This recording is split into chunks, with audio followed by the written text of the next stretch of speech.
Getting there, David. Okay, thank you. Where'd my iPad go? It's right here where you left it. Oh.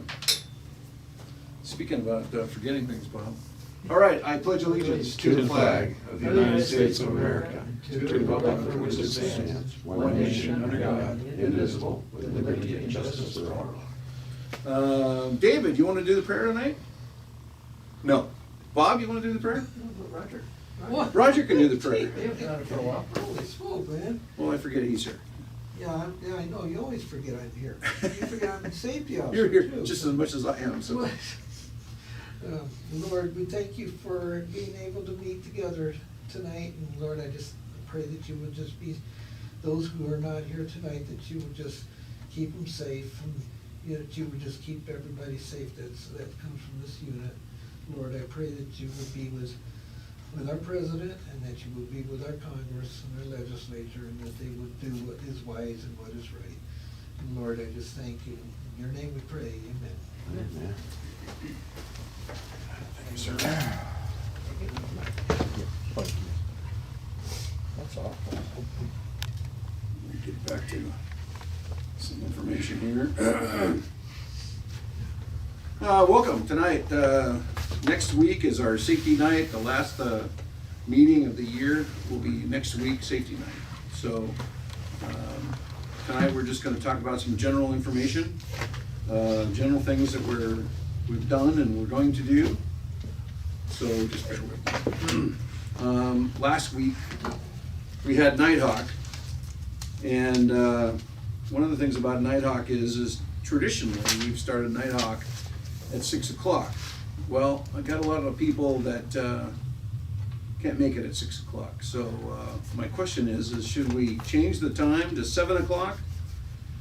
Or should we just start it at 6 o'clock and just wait for the people to get there at 7? Does anybody have any discussion about that? The latter of the two sounds good.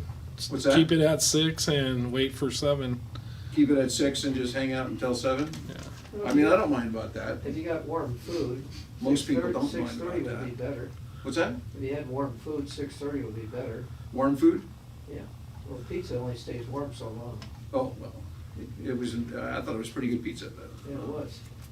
So, and we don't always have pizza. I mean, sometimes we have somebody willing enough to do burgers or dogs or steaks or something. So it's not always pizza. We've been trying to do some quick meals lately, and so we're going to keep it at 6 o'clock until we all decide maybe we want to go to 7. So 6 o'clock it is, and we're going to keep it traditional. Any questions about Nighthawk? You were there, right? I don't believe so. Nighthawk was last week in the hangar. No, I wasn't able to. You didn't make it? Wasn't, yeah. Okay, I'm sorry. The object, Skipper, was at 6 o'clock, allowed you to get a bite to eat, and then go start to fly at 7. That's why it started at 6. Right. So if you start at 7, and then if somebody wants to go night fly, it puts it pretty late. Gets Yeah. it up into 9, But 9:30. we haven't had anybody fly except for you for like 3 years. Yeah, if I don't get lost. Yeah. So, I mean, and we don't normally fly when it's nighttime here. We try to get those, you know, Dusties? well, the dusk flights, the dusk flights, dusk, not dust. Duskies. Yeah, I'm old What as are you dust, saying? so, you know, what can I Yeah. say? So, anyway, But we used to take people up, and then we'd do charting with them, and see if they Right. could chart at night and take you into a particular area that you have on your WAC chart, or your sectional. And that was training, so we did that, and we'd shoot instrument approaches for currency, right. and a lot of things. We used to have more airplanes involved, 3 or 4 That's true. airplanes. That's true, but I think it's still a good thing. Member-owned airplanes at the time. Even member would try and stay current in instrument Yeah. training and whatever. I think John Stokes is trying to resurrect that member-owned airplane usage. He tried a couple years ago. No, he's just tried again. Try it again. Yeah, so, maybe it'll get through.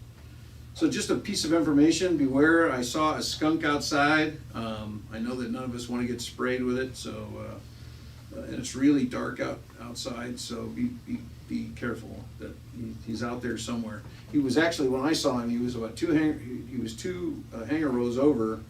He was trying to get under the door to get into somebody's hangar, so he might have a family there, I don't know. That'll be a surprise to whoever owns that hangar, you know? Looking for food, Huh? looking for food. Maybe, but I don't know. I haven't seen that hangar open, I don't think ever. It's this, not our hangar, but 2 hangars over. So I don't know who owns it. Down to the southern section? It's on, yeah, it's on Right, that's it. Echo Row. So it's not our hangar, but it's not the next one either, it's the next one over. So, and I think the next one after that is Walt's hangar, so I haven't, Walt's there all the time, but hopefully it's not his, so, you know, beware of that. We have a get well card here for Gary. Everybody, I'd like everybody to sign it. We'll probably have to keep it another week or so because we don't have very many people here Yeah, tonight. we ought to keep it for another week and then see. I don't know if everybody knows, Gary was a member here for many, many years, but he had a stroke about 1.5 years ago, maybe. And he hasn't been functioning very, very good, so he doesn't show up to the meetings much. When did we see him last? About 6, 7 months ago? We had last summer. Huh? Last summer? Yeah, Last summer was sometime our- last summer. Yeah, so, you know, our get well soon, Gary. So, next item is CAP email. I'd like to go over the CAP email a little bit and make sure that you all know that all the CAP announcements and everything that we do for group and we do for squadron and national goes to your CAP email. It goes to your CAP email that was assigned to you by CAP, not the one that you have signed up in CAP. And I'll explain here in a minute, as soon as I can get there.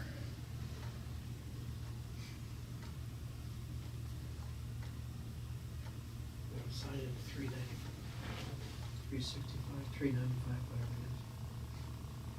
it is.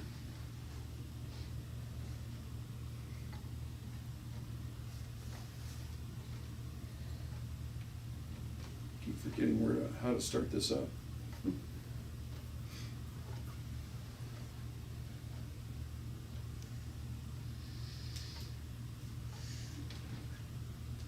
All right. So this is my information in e-services. Do you have a CAP email? I mean, a CAP ID number? Yeah, you do, don't you? Yeah. So, do you know how to get to e-services and do this stuff yet? I haven't, yeah, no. I know you're pretty new, and Yeah. so what we do is we go to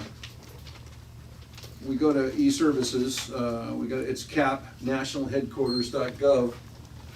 Right up here, see it? Right up here. That's how you get there originally. And then when you get to there, you can go to your main menus here and go to menu, and then go to operations, and then go to ops quals. And this is how you navigate most everything, right? So, thanks. Oops, sorry about that. I was wrong. Administration member search restricted. Sorry. And then you put in a CAP ID number for somebody. I'll put in my CAP ID number. This is my record. So if you go to the contacts tab, you can see here that I got a lot of information here. I got Alpha Pager, which is basically a text message to me. They got a cell phone, which is the same phone number basically, except for it doesn't have VTech. I got an email primary, which is michaelswift@cogcap.org. That's the primary email that National sends you their stuff.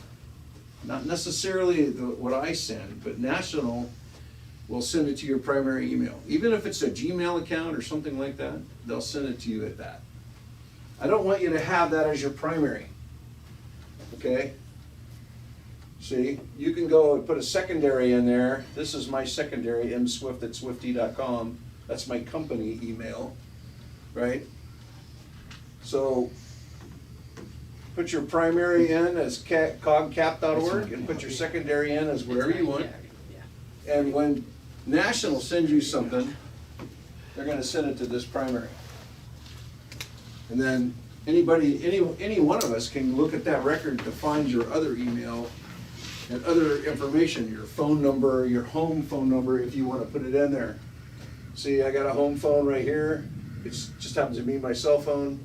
Got a work phone, that's my cell phone, right? So this is where you put the stuff in so I can find you.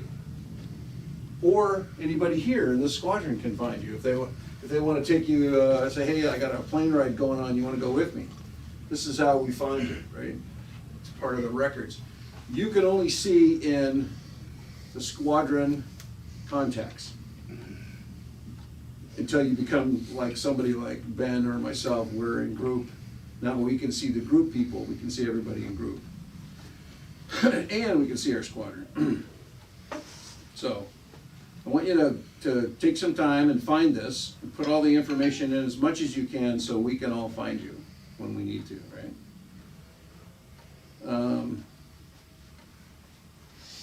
Hey, Ben, where's the photos at from here? Were they input photos?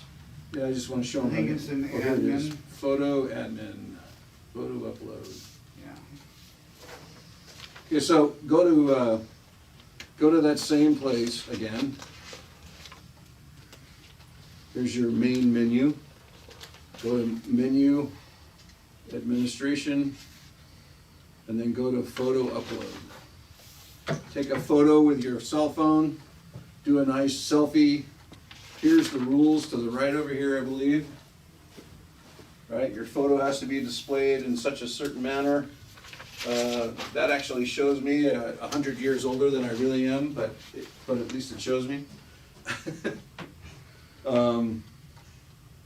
So I'd like everybody to upload their photo, primarily so I can see it and remember who you are all the time, because I have a bad memory.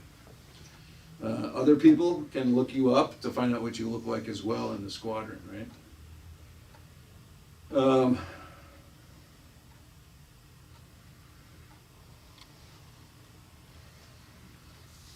Oops, yeah, that's the right one.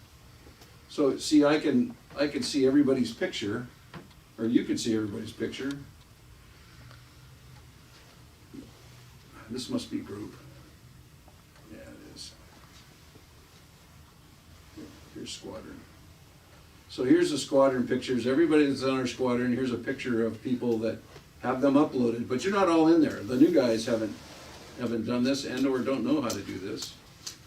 So I'd like you to, if you don't have a picture in there, please take a picture and upload it so I can approve it. If it's not suitable, I will reject it and you'll have to do it again. So try to read the rules and then take a picture and proof it yourself before it gets to me. Okay?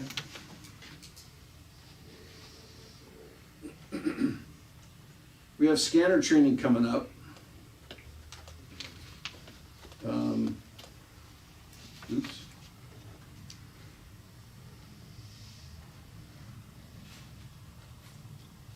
That's not what I want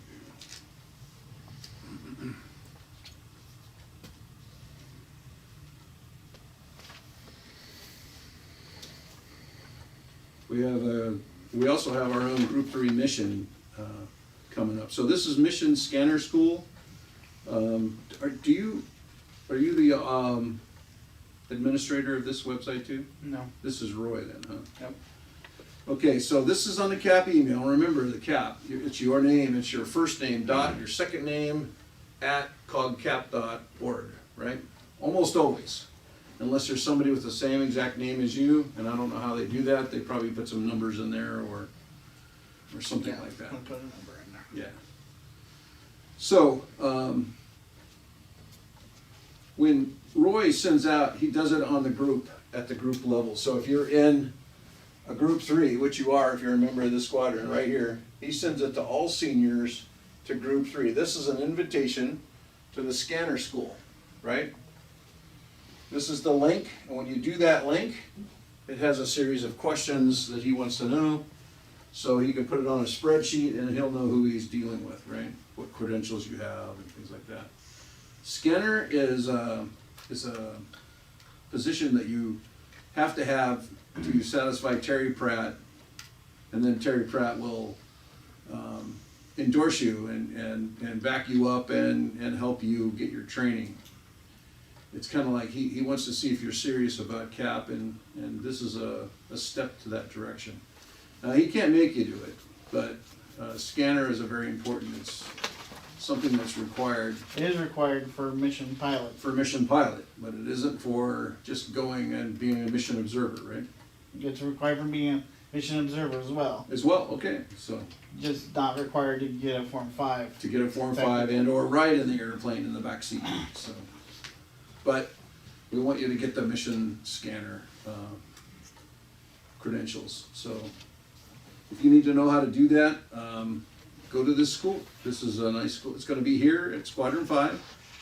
I'm not sure what date. It says January 8th. So it's coming up. It's getting fast. Now, it's kind of like a precursor to the missions that we're gonna have in January as well. This mission here, the 21st and 23rd, we want you to go to the school. You're gonna get your FEMIN prep so you can be ready to fly on the mission and get the rest of your credentials. The FEMIN prep is required before you fly. Before you actually get to base. Was that? Before you actually get signed into base. Yeah. Before you sign into base, huh? So anyway, think about getting that done, or joining that and doing that. It's coming up.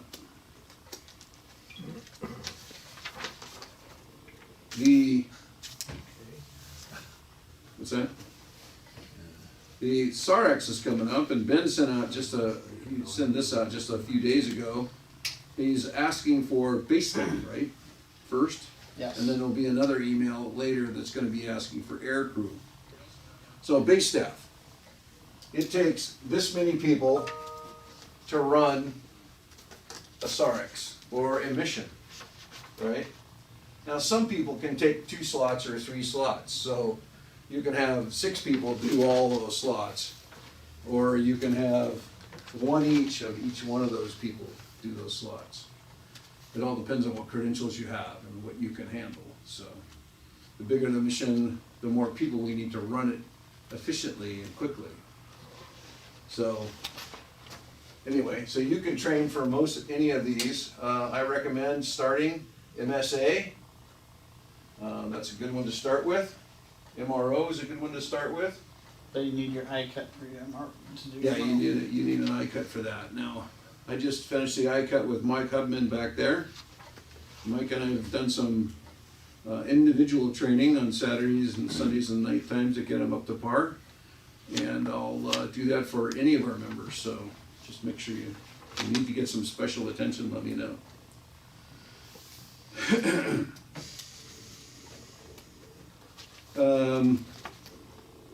So that is out right now for base staff, and it'll be coming out when for aircrew next week or something? next week. Okay, so this is going, remember, this is gonna be going to your CAP email, or your primary email, right, Ben? No, it's going to COG email. It's going to COG email. Yep. Okay, so it's the gonna be going, Now it's not going to whatever's listed in e-services. It's going to only going to what. to your COG account. Yep. Right, so your CAP account. So make sure you're gonna get your invites, you're gonna get most everything from CAP. That's why I endorse getting your CAP email. Plus you got a terabyte of storage, so if you wanna store stuff on your account, that's a terabyte, it's a lot of storage. But remember, if you retire, they erase that Or account, drop out or drop out, or don't pay your dues, or whatever the case may be. They put a hold on that, and then after a certain amount of days, I think it's 60 days, they send me a notice, and then they say in 10 days we're going to purge it. So Yeah. just beware of that. But if you stay in CAP like I have for 13 years, how long have you been in it, Ben? This time 16 years, but This time 16 years. Okay. How many years total? 36. 36 years total. So, Ben's our library, our walking library, so ask him anything that I don't know, and actually you can double check everything I do know, so. All right, You did ask me something the other day that I didn't know. well, I get lucky every once in a while. Cap vehicle, somebody was asking me if we're gonna get another cap vehicle, because sometimes we do missions locally that we wanna take a cap vehicle. The group actually assigned our Tahoe to the group commander, which was John Stokes. I understand that John Stokes is going to get a different vehicle or do something different, so he's gonna turn that back in by the end of the month. So we're gonna have the Tahoe back for member use, and realize that you have to pay for the gas in that. So don't just take it thinking that cap pays for the gas. And it is for CAP use, not for just general use. Yeah, you can't go get pizza with it, so. Unless you're taking a bunch of cap members to Yep. somewhere. So that's the intent of it, is it's a cap vehicle, right? So we're gonna get it back here, Squadron 5. My pen's running out. The cheap paper I'm using. The status of our aircraft. Cap 7598 Zulu, which was Zelda, which is the one we had here, the 206 non-turbo. It went into maintenance a couple weeks ago, along with 437 Charlie Papa, which is the other aircraft that we have. It's a turbo 206. They were both in maintenance. And Cap 437 was in trouble because it had a bad oil consumption problem. Well, it's taking about 1 quart per running hour to run that. The mechanics are trying to find the solution of what that is, but the consensus was that they want us to run it about 20 hours and see if the rings will break in, because we have 3 chrome cylinders on it that they think are being stubborn, they're not breaking in right away. So they want us to run it for 20 hours and then they're gonna re-look at it. However, I think that it's not going to fix it. So I think that we're gonna get instructed to keep running it until TBO, which is about, right now it's probably 180 hours from now. And they're gonna just pay for the oil, to just burn that extra quart of oil every running hour. So make sure if you take 437 that there's oil in the back, and it's being provided by maintenance. I think it's the maintenance budget supplying the oil. So we have 3 cases, or actually about 2 cases now in the hangar, and about half a case in the back of the airplane. So right now it's stuck at Fallbrook because they took it to IPL over the weekend and it was IFR on the way back. So they landed it at Fallbrook and it's stuck there until the weather gets better to move it here. At least that's what I was told. Cap 7598 Zulu, when it gets repaired and everything's good, we'll probably pack it up and send it to San Diego. I haven't heard the word on that yet, but that's been the discussion, is when it gets ready to go and it finishes its 100 hour, that it's going to go to back to San Diego. Yes, sir? What's its current status? Right now, it's still in maintenance. Okay, and then it comes out of maintenance, probably goes away. Is that what you're saying? Most likely, it's going to go away. Maybe not the same day, but a couple of days later, maybe. I seem to think it's going to go to San Diego as soon as it's out of maintenance, and they can have enough time to go pick it up. So we've got 437 back. The oil leak is a big the oil consumption is a big problem. Terry and I flew it a couple of days ago before IPL, I think Friday before IPL, and it flew terrific. The engine's strong. You really can't tell that it's burning oil. It's not spewing it out on the bottom so badly that you can see it, so I think we're just gonna run it until TBO that way, which is about 180 hours from now, I think. We may get re-instructed to do something different. This is almost the last meeting. We got one more meeting for the end of the year, which is next Tuesday. That'll be, what, the 14th, I think it is, or 19th. That's the last meeting of the year. We're gonna go dark the rest of the year, except for our party that we're gonna have, or our get-together. It's actually a get-together at the Spaghetti Factory in Redlands. Right, here's the address if you need it, right? I've reserved 20 spaces for us, and it looks like we're not even filling that yet, so we got 16 people or something like that coming. You need to go back out and make sure they RSVP. What's that? You need to go back out to the group and RSVP. Oh, yeah, probably do that tomorrow. So, And the number of people.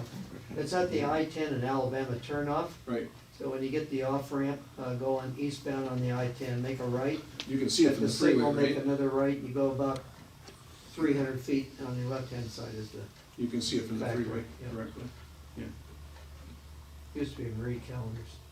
Oh, is that why? Modified. There is a new AIF as well. Marie calendars in front. No, Yeah. it's next to where Marie Connors was. Mm-hmm. What's that? It's not exactly the same building, it's right next to Oh. it. Yeah, that's right. There's a new AIF, Aircraft Information Form, or file. It's been kind of reformatted. It's now Cap Form 70-8. The 70-8, if you go look at it,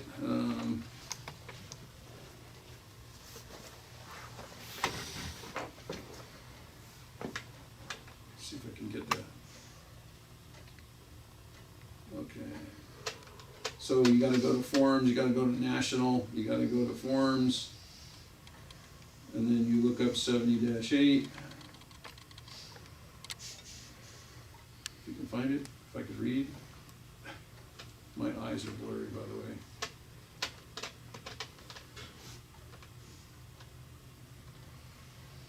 Am I getting close? There it is. There it is. So, here's the table of contents, what's supposed to be in the book. The white book that we fly with is the AIF, right?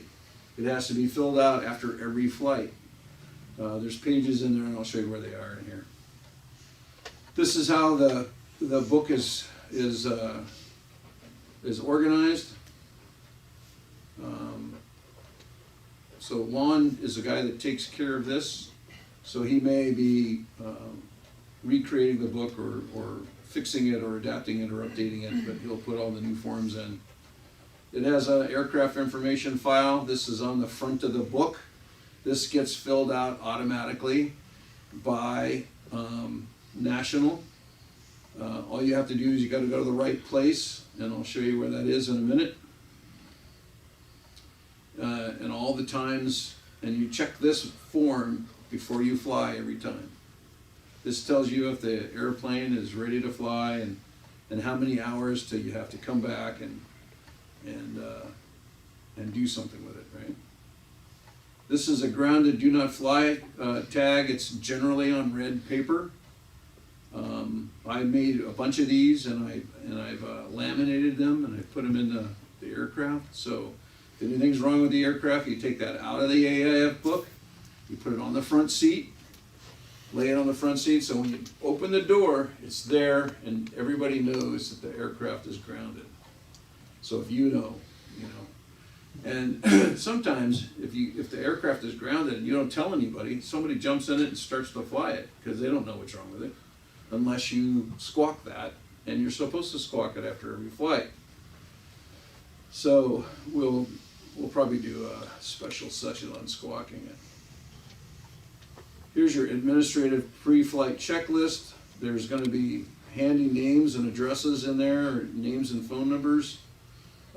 This is not really needed anymore because we have the PCR program. But this is pretty neat, so if you open up the AAF, it's in there. You can find out the aircraft manager, director of operations, or whoever you need to, if it's been updated. This is the flight form. This is what you fill out every flight.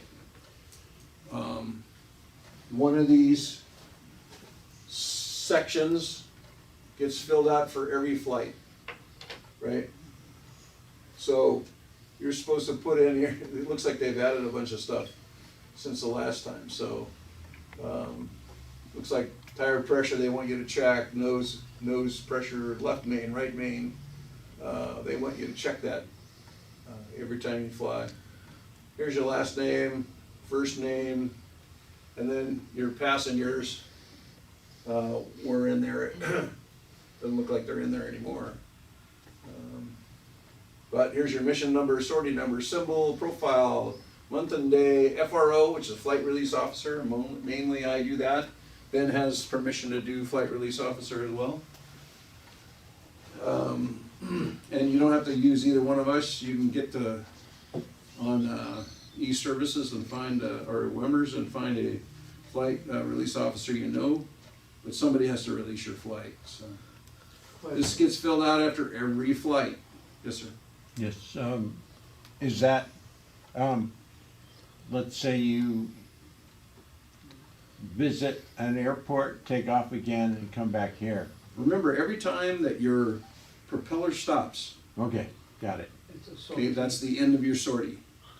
And So that's- if you that's fly, in- if you fly to an airport and you shut the engine off and the propeller stops turning, right? That's your sortie's over, right? You fill out one of these segments, and then you fill out another segment for your next sortie. Remember, you cannot open the doors and switch seats with the propeller running. If you're gonna switch passengers or take one out or put one in, the propeller has to stop running, so your sortie will change, Yeah. right? Yep, so anyway, I have a question. Yes, sir. Do we have a tire gauge in the hangar? There's actually a tire gauge, there's supposed to be a tire gauge in the aircraft. I don't know if they took it out or not, but I put one in there at one time. If you need But some, the answer I've is got- yes, there's supposed to be one in the hangar, in the desk. I've got those little pin ones that I've got from the Aero Club. Yeah. I actually put a digital one in the aircraft Yeah. a couple of years ago, I don't know if it's still in there or not. Because if you keep taking and doing tire pressure, eventually you gotta put the air back in it, because it keeps Well, going yeah. down a little bit. Keeps going There's down, not a yeah. lot of cubic feet in there, so if you take a little bit out, it's going flat already, so, you're right, so. These are the items here on that you have to fill out, explains what it is. Also, there's a VOR test record, that if you're flying IFR, you should log this, and you should do your VOR test, and you should log this. There's a fire extinguisher. Every month it has to be looked at, and it has to be filled out and initialized by the person that inspects it. I don't know if any of you knew that, but all these things are supposed to happen in background. This particular form, I don't know if we've ever used it or not, but I think that we're gonna have to weigh everything one day and put it on this form and have it in the AIF, so you know how much the camera weighs, the camera kit, how much the bird kit weighs, how much the first aid kit weighs, how much or the other individual components weigh in the aircraft, so you can do a correct weight and balance, right? So if the tire pressure is low, are we going over to the maintenance shop? They have good air in? We actually, Do we have a tank out there? we actually have a compressor and a tank out there. You can fill the compressor up, fill the tank with the compressor, take the tank where you need it to, fill the tire and go back. I mean, it's a transfer tank is all it is, but yeah, we have both out there. Okay. I put those in there 5 years ago or something like that, so. Some of those tanks don't hold pressure very long. No, and the compressor's not very good either, but at least it does work. So, we can get air for the tires that way. So, anyway, so that's coming up. You can print this, have it ready. If you want to, let's see if I can get, if I can get the Wimmers from here. If you want to go to Wimmers, which is that little button down in the corner there. And you want to go to maintenance module. You can go to aircraft snapshot, so if anybody wants you to go fly something, or you want to go fly something. Oops. I don't think this thing was ever made for an iPad, so. No. This is a snapshot of all the aircraft that are in California, right? California wing. You can see the red ones are not mission capable. The green ones are mission capable, and the yellow ones are partial mission capable, which means they can fly, they're airworthy, but they don't have all the stuff in to be compliant with missions, right? If you look at, let's go down there and find one of our aircraft. 437 Charlie Papa is right there. See, it has one discrepancy there. You can't see this very well, can you? But right here it says one discrepancy. Now, I don't know what that is until I open it, but it's a hyperlink, so you can open it right up. If you scroll to the left, on that same one, you see where on the right-hand side it says AIF cover. Right here, right? Got it? By the way, I'll go over this with you in person if you want me to. Just tell me that you got to have a 30 minutes or an hour, and I'll do this with you hands-on so you know. If you hit that hyperlink for AIF cover, you can see it says 437. It's a turbo 206H. 310 horsepower. Full fuel, useful load, 706 pounds. It uses Phillips 2050 oil. The nose wheel is 49 pounds. The mains are 42. It says that the hours when it was done, 1592.5, and hours due, 1642.5. So this tells you when the oil change is due, and when the engine 100 hours are due. Also tells you the propeller overhaul, governor, pedostatic, ELT battery, carbon monoxide detector, corrosion control, aircraft registration, and those things. All that stuff is there, so at a glance you can look at it and say, oh, this aircraft is airworthy. And you print a new one every time something changes. That's right. If you have to print a new one every time you see or know that it's changed, you can print these right from here. So if something changes, you can print it. Now, only certain people can make changes in the AMRAD, I think it's called, which is the new program to do maintenance for all the aircraft.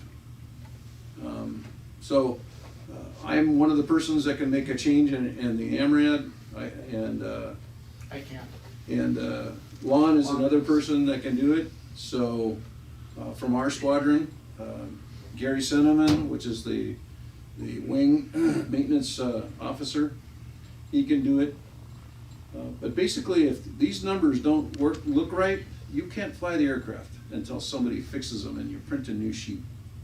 Now, I'll let you get by with no new sheet, as long as the numbers have been fixed and you know that. You can scratch it out with a pen and write it in. That'll be suitable until we get a new printed one in. All right. So these are all the things you need to know, or some of the things you need to know when you're trying to fly the aircraft. If you look back at this form right here, this also shows you, if you look here, 437, if you look at these columns, it tells you the information that's on the AIF. If you look here, the current location is at L18, okay? Last TAC was 1606.6, right? Last flown was 12.5 2 days ago. Flown in the last 30 days, 13.80 hours. So that's how many hours they've got towards their 20-hour break-in. Oil changes due 1642.5. Next 100 hour is over here somewhere. Hours to 100 hour, 85 hours to 100 hours. So it was just put through the 100 hour, right? Even though it's consuming a lot of oil, it went through the 100 hour, and it's airworthy. They just don't know what's wrong with the oil consumption yet completely. Could be. The tire pressure seems awful high at 49. I've never seen an aircraft at 49. 38 to 40 for nose tires, what's standard? It's been recommended Is that by the Cessna. POH? Yeah, In the POH. yeah, Interesting. yeah. So remember, it's a 206, not a 172. So Well, I only put 38 in mine. I got one. It's 3,700 pounds. well, yes, sir. Yeah, what, you're saying that it's gotten, they replaced 3 cylinders just They recently? replaced 3 cylinders so far in the history of the engine, right? And there's 3 old cylinders. Now, there's been a mechanic that said that the old cylinders are the ones that are using oil. And if we replace the old cylinders with new ones, they'd be okay. We'd quit using the oil. Nobody knows that for sure. So No what- mechanic can say it for sure. How many hours ago did the new cylinders go on? There's been 3 different installation times. One was about, when did we trade the aircraft last time? About We traded it 7, 8, 9 months in ago? 20. Huh? I thought we traded it in 20. We could have traded it in No, 20. it was It was last. just before it left, it had 1 cylinder put on it. Then? And then about a month or 2 ago, it had the other 2 cylinders put on it. So normally a turbocharged engine, the cylinders are only good for about 600 hours. Yeah. And the third one? Like I said, the first one was done about a year ago or a year and a half ago. And the other 2 were done about 2-3 months ago, as far as I can tell. Okay, so They the were last, done. There 2 of them were done at the same time. and when did it start using oil? Well, it started using oil before they put the cylinders on. Okay, it's been happening for a long time. So it's been happening a long time, but it was a lot less oil. You know, it was a lot less oil. But I think it's partially both. It's partially that the old cylinders are worn out, and then the new cylinders aren't worn in yet. So it's a little of both. Could be. Thank you. That's why it's consuming a quart per hour. Pretty So consistent. you probably fill it to capacity, right? We have been filling it to 11 quarts. Capacity is 12. So we've been filling it to 11 quarts and running it. A lot of people say not to do that. You blow out the first 2 quarts anyway, but we want to make sure there's oil in it and as fast as it's burning it. So anyway. Pretty much that's all I have. Is there any questions out there in the field? Anybody? Bob? No, most of your oil is burned in high power settings. It's not at cruise, everything else. So if you're going to start doing a lot of touch and goes, what have you, you're at high power settings all the time. A lot of times it starts leaking around the valve guides, Yeah. especially in old cylinders that begin to get worn through there. All depends on how much carbon is developed on the stem. So the more carbon on the stem, the more the guide wears out, the more oil is pumped through there. So you've got a combination of items for that particular engine that you got old cylinders that have old valve guides and rings in it. You got new ones which are trying to break in. Like you say, it's probably a combination. Might be a combination of both. Because there's nothing wrong with a quart an hour. It has compression. I mean, it has standard compression values. So that's why, you know, it's airworthy. So it's just consuming a little bit of oil. So I don't know. I think the consensus is Cap 437 is going to remain here, so we can basically babysit it and keep it in good shape. So, you know, it does fly very, very good. I like it. I like the flying characteristics better than Zelda.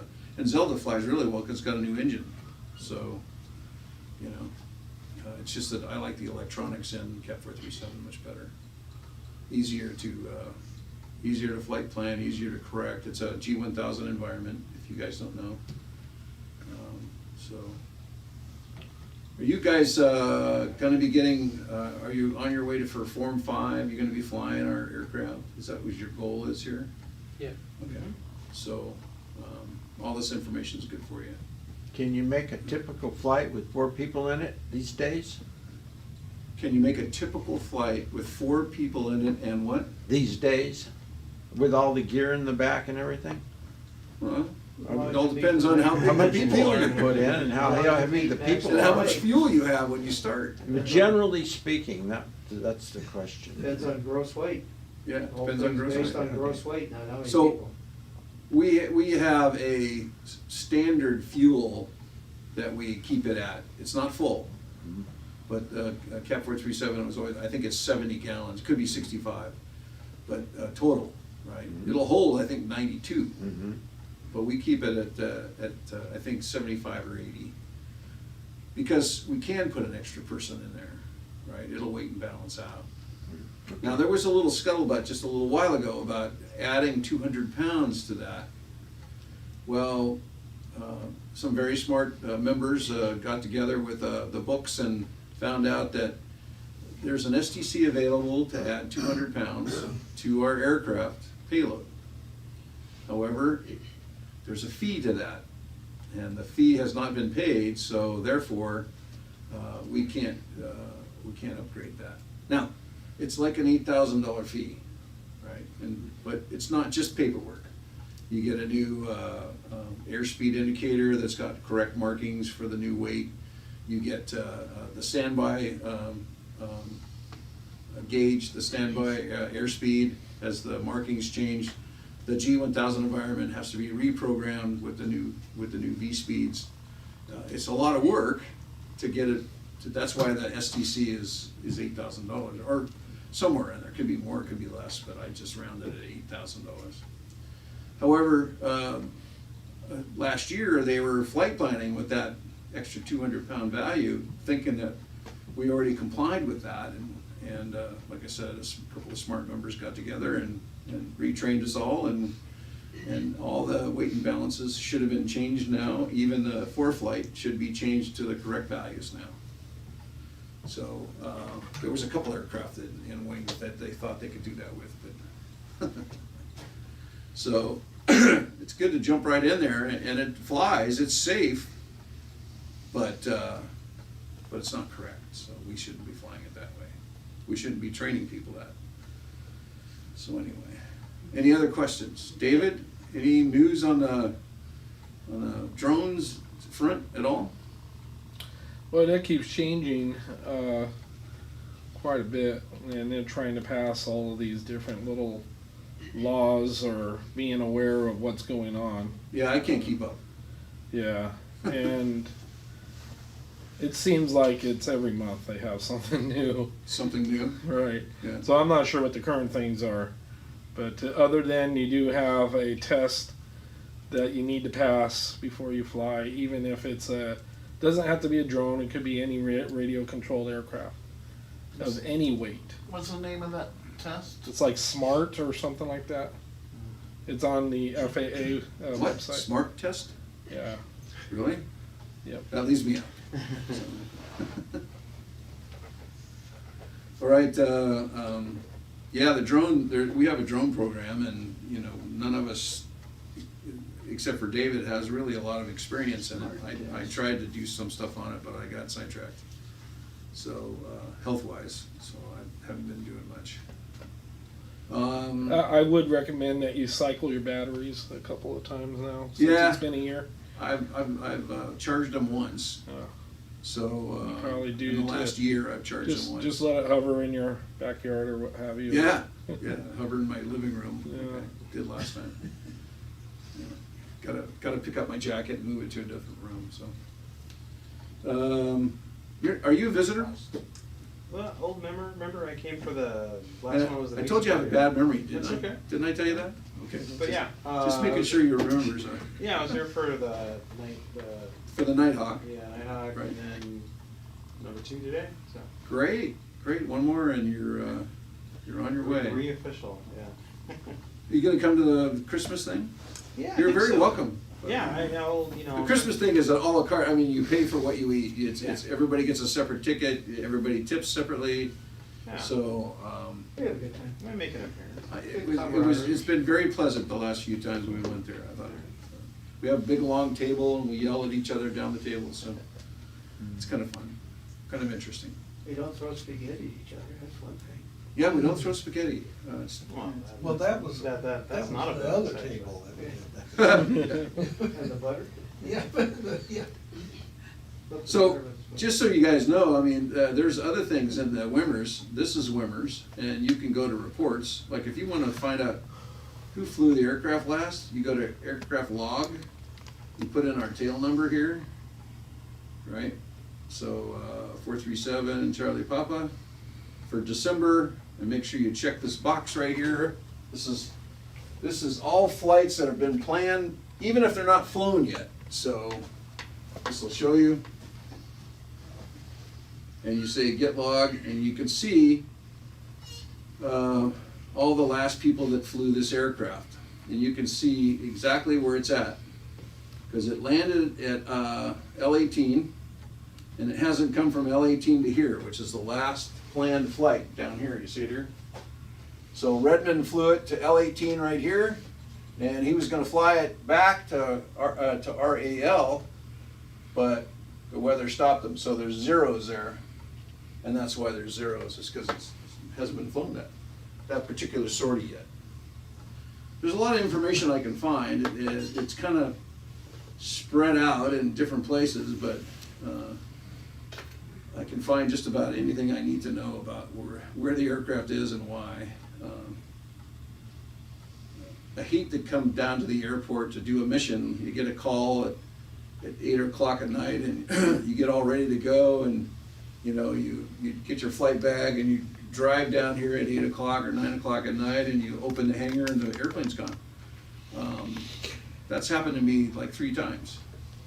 One night I came here and looked, and the airplane was gone, but there was another airplane parked over there, another cap airplane. And so they flew one in to get ours, right? Because it's G1000. So they flew their ground dial from, I think it was Fullerton at the time, or Palm Springs. They flew it and they landed here. They went and got 437, they took it for something. So I was gonna take that aircraft, 887 or whatever it was, whatever number it was, but they took the keys with them. So, I called the IC and I said, well, I have this problem here, and what are we gonna do about it? So now we've changed things the way we do it now. Now there's a lockbox on every airplane on the strut. You put the keys in the lockbox, you put it on the strut, you lock it up, so anybody that comes, any CAP member that comes to that airplane now can get the keys, and it's a universal code. All the lockboxes are the same. Not necessarily the hangars, but the lockboxes are all the same. There's a way to find out the aircraft manager. If you need to find the aircraft manager, go to the PCR program, if I can figure out where it is. Here. Go to the PCR program.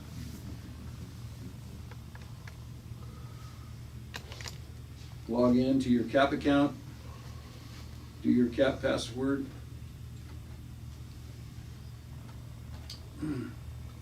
Same one you use for your email, by the way, or and now you can go find a member or anything you want to. So this is mine. So it says that I'm Lieutenant Colonel. There's my Yosemite number. It shows all my credentials down here, and you can look up certain people with this program, so you can find out. It has the phone number here, it has the email, and it has the telephone number, or the text, I think, right down here. There's 3 little symbols right here. It works much better on the phone. It does not. The phone doesn't. Those buttons don't work on an iPad, and I don't think they work on a computer either, do they? Yeah. So anyway, I can get to anything I want to, or anybody I want to in the wing, using this particular this particular app. Also, if you have a mishap, it's in this app. The big red button on the right-hand side, that's the mishap. You can look up ICs, you can look up FRO, which I'm an FRO, flight release officer, so when you want to get out of, you've got a flight plan and you're ready to go, you can't fly the airplane without a flight release. Aircraft information, if you look, you can go here and all the aircraft for California Wing are in here. So if you look for 437 and you open that up, here it is. Max gross weight, 3,600 pounds. Empty weight, 2,372. There's your arm and your moment. So when you're doing your flight planning, it's really neat. All the answers are here. The best part about it is this green button. This green button, when you push this green button, it takes all this information here and opens up a add airplane in ForeFlight with all the stuff is in there. So your weight and balance information's transferred to ForeFlight. Which button was that? It's the ForeFlight, the green button right here. It says ForeFlight profile. No, I mean, to get to there. Huh? How do you get to there? It's aircraft. Aircraft. Yeah, and you look up the aircraft. Right now it has a little green airplane that says full mission capable, so that tells you, and it tells you who the maintenance officers are. See right here, it's still assigned to Major Tom Charpentier because it's been here from maintenance from San Diego, and we're going to transfer it as soon as the maintenance is clear. We're going to transfer it to Squadron 5. Then Lon's name will go here. My name will go down here, and the other two names will go away. So it's just so you can find any aircraft and find out who their maintenance officers are, and who their should be able to find out who their commanding officer is too. I don't know if it's I in don't here. think we have that. Huh? I don't think we have that. It just happens that Major Mark Nicholson is the commander of that squadron, and he's down at the bottom listed as an assistant maintenance officer, so I'm sorry. So, if you press ForeFlight button here, right, it doesn't look like anything happened, but now if you go to ForeFlight, right, Is there a, ForeFlight, is the, PC in the hangar ForeFlight capable? Or do you need a subscription? you need a subscription for ForeFlight. Got it. So it doesn't matter where you're using it at. And I don't know why mine just failed. Oh, there we go. So if I go over to more, go to aircraft, see 437 down here at the bottom. It's here, all the information's in there, right? All your arms and your weights and all that other stuff has been transferred automatically from our program to that program, so you don't have to re-enter it. So now if you need to do a weight and balance, you can go pick your tail number. Oops, sorry about that. I went the wrong way.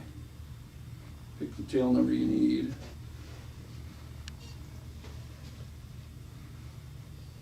I'm not sure which one it is. 206 each. One of these is one I've already put in and I've modified the numbers, so we'll just go to that one. So here it is. All the stuff is in here. All the fuel tanks, the arms, the weights, the moments are all in there calculated for you. All you got to do now is load it, load your people, and it'll tell you here on the chart whether it's in the chart. If it's in the chart, that means it's green. That means it's flat, right? So, pretty cool. That's really a good time saver for the new guys, because if you go to a SARX, you might fly 3 airplanes that day, and you'll fly a round dial, and you'll fly a G1000 environment or an advanced cockpit environment. They're all different, but all the weights and balances should be in ForeFlight now. I mean, in a PCR program now. And you know how to get there? Again? PCR program? Can you find it? What's it look like? Here? No. I don't know what happened to it.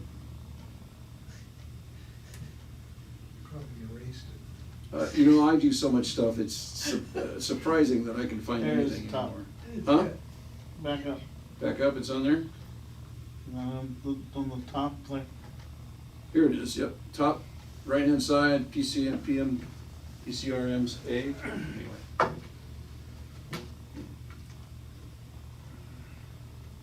Gotta sign in.